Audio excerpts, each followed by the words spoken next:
ഞാനിവിടെ സ്വീറ്റ് ദോശ ഉണ്ടാക്കാനാണ്. ഇത് കുറച്ച് മൈദ എടുത്തിട്ട് ചെറിയ ബൗളിൽ എടുത്തേക്കാണ്. ഒരു തരി ഇപ്പിട്ട് കൊടുത്തിട്ടുണ്ട്. വെള്ളം ഒഴിച്ചു കൊടുക്കുന്നത് നല്ല പോലെ കുഴച്ച് കൊടുക്കണം. തുള്ളി തുള്ളിയായിട്ട് ഒഴിച്ചു കൊടുക്കുക, കുറച്ചായിട്ട് ഒഴിച്ചു കൊടുക്കണം. ഇനി നമുക്ക് ഇതിലേക്ക് ഒരു മുട്ട അടച്ചു കൊടുക്കാം.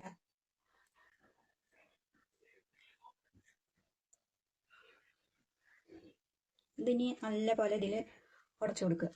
മൈദ മുട്ടയും കൂടിയാണ്ട് സെറ്റ് ആവട്ടെ.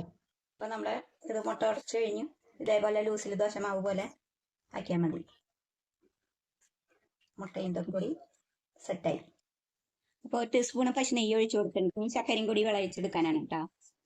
തേങ്ങ, ചെറിയ ജീരകം, 4 ഏലക്ക ചതച്ചിട്ടുണ്ട്. നമുക്ക് ഇതിലേക്ക് ഇട്ട് കൊടുക്കാട്ടോ.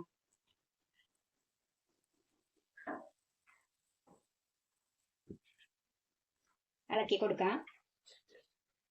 ഒന്ന് നല്ലോണം പോലെ വിളഞ്ഞു വരട്ടെ. അപ്പോൾ നമുക്ക് ഇനി ശർക്കര ഇട്ട് കൊടുക്കാം. ശർക്കര പൊടി ഞാൻ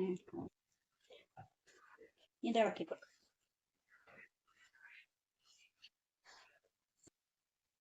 അപ്പോൾ നമുക്ക് സ്വല്പം പാൽ ഒഴിച്ചു കൊടുക്കാം കേട്ടോ. ആണല്ലോ ഒന്ന് ബെൽറ്റായി കിട്ടാൻ.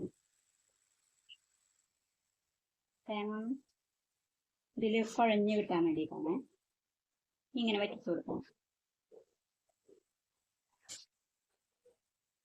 അപ്പോൾ നമ്മുടെ ശർക്കര വിളയിച്ച് ശരിയായി.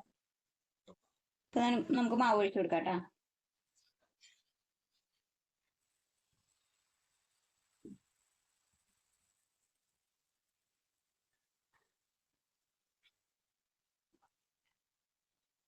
നല്ല ടേസ്റ്റാണ്, മുട്ടയും ചേർക്കുന്നുണ്ടല്ലോ. അപ്പോൾ നമുക്ക് മറിച്ചിട്ട് കൊടുക്കാം.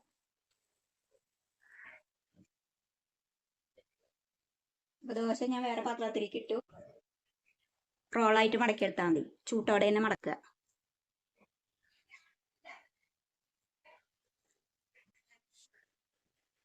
നമ്മുടെ സീറ്റ് ദോശ റെഡി ആയിട്ടുണ്ട്. അപ്പോൾ എല്ലാവരും ഇതേപോലെ ചെയ്ത് നോക്കാം കേട്ടോ. ഫീഡ്ബാക്ക് അറിയിക്കണം. ലൈക്ക് ചെയ്യുക, ഷെയർ ചെയ്യുക, സബ്സ്ക്രൈബ് ചെയ്യാം കേട്ടോ.